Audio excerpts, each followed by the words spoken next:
ये आप लोगों के बीच में कोई आके स्टेटमेंट दे दे कि इनका तो सिंबल खुश जाएगा, इनका फलाना हो जाएगा, तुम उस बात को लेके चल पड़ते हो। मेरी ख्याल या तो तुम सही मायने में पत्रकार नहीं हो या आपको समझ नहीं है इस बात। किसी भी राजनीतिक दल को एक बार जो सिंबल मिल जाता है वो खुद भी जब तक सरेंडर नहीं करे तब तक उसका सिंबल कहीं नहीं जाता। तुम कैसे कह सकते हो ये बात है? तुमने कौन से संविधान पढ़ लिया? तुमने कौन सा इलेक्शन कमीशन का क्या लोगों का क्या मतलब है?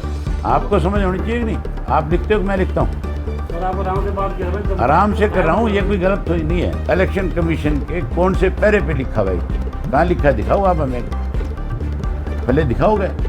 आप आगे यूं खाम में अनाल आप बातें करनी शुरू कर देते हो।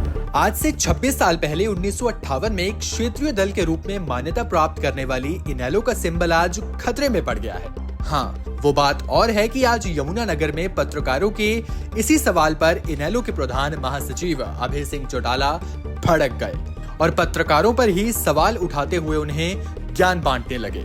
जी हाँ, दरअसल संविधान के अनुच्छेद 21 के मुताबिक किसी भी मान्यता प्राप्त क्षेत्रीय दल को अपना सिंबल कायम रखने के लिए विधानसभा के आम चुनावों में न्यूनतम 6% वोट और कम से कम 2 सीटें जीतना आवश्यक है। और यदि 2 चुनावों में पार्टी 6% वोट हासिल नहीं कर पाती तो उस क्षेत्रीय दल की मान्यता रद्द हो सकती है और उसका सिंबल भी छिन सकता है। आज यही सवाल यमुनानगर में पत्रकारों ने अभय सिंह चौटाला से पूछा, तो अभय ने क्या कहा सुनिए। आपको एक और बताऊं क्या, ये सिर्फ आप लोगों का भ्रम है। ये आप लोगों के बीच में कोई आके स्टेटमेंट दे दे कि इनका तो सिंबल खुश जाएगा, इनका फलाना हो जाएगा, तुम उस बात को लेके चल पड़ते हो। मेरी ख्याल या तो तुम सही मायने में पत्रकार नहीं हो या आपको समझ नहीं है इस बात की। किसी भी राजनीतिक दल को एक बार जो सिंबल मिल जाता है वो खुद भी जब तक सरेंडर नहीं करे तब तक उसका सिंबल कहीं नहीं जाता। जनता पार्टी का सिंबल जो है आज भी जनता पार्टी के अध्यक्ष सुब्रमण्य स्वामी के पास है कि नहीं है? आज है, नहीं आती ना, अगर कोई नहीं है कि नहीं है? ये तो बताओ। तुम कैसे कह सकते हो ये बात है? तुमने कौन से संविधान पढ़ लिया? तुमने कौन सा इलेक्शन कमीशन का क्या लोगों का क्या मतलब है? आपको समझ होनी चाहिए कि नहीं? आप लिखते हो कि मैं लिखता हूँ? सर आप आराम से बात कर रहे हैं। आराम से कर रहा हूँ, ये कोई गलत तो नहीं है। जो सही बात है वो आपके सामने कह रहा हूँ। नहीं सर, आप कोई भी मीडिया के साथ आप ये थोड़े है कि कोई भी बात अपनी मर्जी से, मीडिया को ये छूट किसने दे दी मेरे भाई कि तुम जो मर्जी हमारे खिलाफ लिख दोगे, छाप दोगे? आपको भी सोचना चाहिए।